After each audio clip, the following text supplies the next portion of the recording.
Hi செல்லங்களா, எல்லோரும் எப்படி இருக்கீங்க? எனக்கு பாருங்கள், சங்குப்பூ வைக்கணும்னு ரொம்ப நாளாக ஆசை. நான் நிறைய வாட்டி விதை போட்டேன், அது முளைச்சி வரவே இல்லை. இந்த செடி பார்த்திங்கன்னா அரளிப்பூ செடி. எனக்கு ஒரு ஃபங்க்ஷனில் கிடச்சிது. இது எடுத்துகிட்டு வரும்போது பார்த்திங்கன்னா சைடில் ஒரு சின்னதாக ஒன்று முளைச்சிட்டு இருந்தது. அது வளர்ந்து வரும்போது பார்த்திங்கன்னா அது சங்குப்பூ.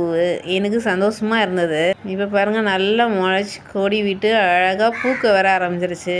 எனக்கு ரொம்ப ரொம்ப சந்தோஷமாக இருந்தது. நாம் எத்தனை வாட்டி விதை போட்டோம், நம்மளுக்கு ஒரு செடி கூட வரலையேன்னு மனசு ரொம்ப வருத்தமாக இருந்தது. இப்போ நல்லா முளைச்சி பெருசாக வளர்ந்து வந்துச்சு. 4 நாளாக நல்லா பூ பூத்துருக்குது. நான் 2 நாள் ஊரில் இல்லை. பார்த்தீங்கன்னா 4 பூ வரைக்கும் பூத்துருக்குது. பூ பாருங்கள், எனக்கு பார்க்கவே ரொம்ப ரொம்ப சந்தோஷமாக இருந்தது. இன்னும் நல்லா மேலே வரைக்கும் போயிட்டாங்க செடி. அங்கே பாருங்கள், அழகாக மேலே போயிடுச்சு. முதல்ல ஒரு தொடப்பக்குச்சி தான் வச்சேன், அதுலேயே அழகாக முளைச்சி வந்துருச்சு. இப்போ அதுலேயே கயிறு கட்டி விட்டுருக்குறேன். அந்த கயிற்றுலேயே மேலே போய் நல்லா முளைச்சி வளர்ந்துட்டாங்க. ரொம்ப ரொம்ப சந்தோஷமாக இருக்குது.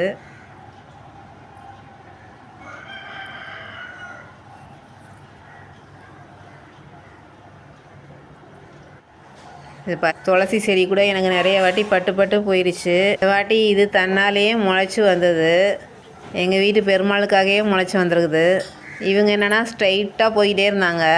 ஒரு நாள் நுனியை கட் பண்ணி எங்கள் பெருமாளுக்கு வச்சுட்டேன். மறுபடியும் 2 கிளை விட்டாங்க. இப்போ மறுபடியும் அது ஒரு கிளையில் பெருமாளுக்கு கட் பண்ணி வச்சுட்டேன் துளசியை. இப்போ மறுபடியும் சைடில் துளிர் விட்டு வராங்க. ரொம்ப சந்தோஷமாக இருந்தது. எல்லோரும் சொன்னாங்க, துளசி வரதெல்லாம் பெரிய விதம், இதெல்லாம் யாருக்கும் கிடைக்காது அப்படின்னாங்க. எனக்கு துளசி வந்தது ரொம்ப ரொம்ப சந்தோஷமாக இருந்தது. இது பாருங்கள், நான் விதை போட்டது. இந்த சின்னதாக இருக்கிறது பச்சைன்னு சொல்லுவாங்க. அது வாசனையாக இருக்கும். அந்த இலையை தொட்டாலே வாசனையாக இருக்கும். அது முளைச்சி வந்திருக்குது இப்போ தான். இது நானாக சங்குப்பூ விதை போட்டது. இது முளைச்சி வந்திருக்குது. ஆனால் இந்த மழையில் சாஞ்சு கிடந்தது. நான் ஊர்லேருந்து பார்க்கும்போது கவர்ந்து கிடந்தது. மறுபடியும் நான் ஒரு தொடப்பக்குச்சியை வச்சு தான் தூக்கி விட்டுருக்குறேன். அவங்க அதிலேயே சுற்றிக்கிட்டு போகிறாங்க.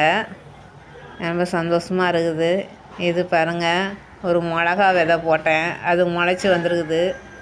இவங்க என்னைக்கு பூக்க போகிறாங்க, என்னைக்கு காய்க்க போகிறாங்கன்னு தெரியல. நல்லா தலையாட்டுறாங்க நம்மளை பார்த்துட்டு. எனக்கு செடி வைக்கனா ரொம்ப ஆசையாக இருக்கும். இடம் தாங்க இல்லை.